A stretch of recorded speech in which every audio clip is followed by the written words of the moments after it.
When I was about 17 or 18 years old, at a friend's farm up in Saluda County and happened upon a covey, and they scared me. I didn't really know what I'd come across. I never hunted quail, and that was an eye-opener for me.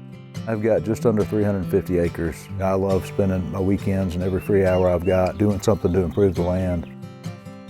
In late 2017, I was on a committee. It was the South Carolina Bobwhite-friendly partnership. It was a partnership between the Bobwhite Initiative and Tall Timbers. Met some good folks through that. Paul Grimes, one of the biologists at Tall Timbers, Brett Carmichael, who was South Carolina Bobwhite Initiative biologist, and got to know Michael Hook with DNR.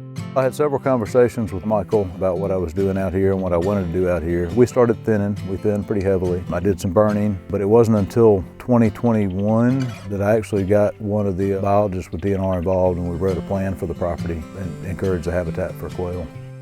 When I started doing some research on the South Carolina Bobwhite Initiative, I was really surprised to find that all of the services provided by DNR with regard to the land management and writing the plan and even helping monitor implementation of the plan, all of those services were provided free of charge, so there's no cost to the landowner. From my perspective, it was very easy.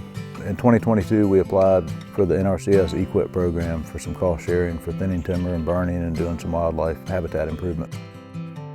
I was introduced to Garrett Litweiler, and Garrett was a huge help in coming out and putting boots on the ground and looking at the property with me, and we modified and tweaked the plan a little bit prior to submission.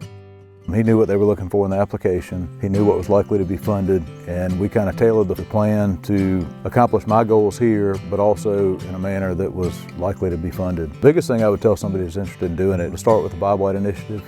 They know the programs, they know them in and out, they know what's likely to be funded for certain properties and helpful on certain properties, and they can actually help with the boots on the ground implementation of your plan.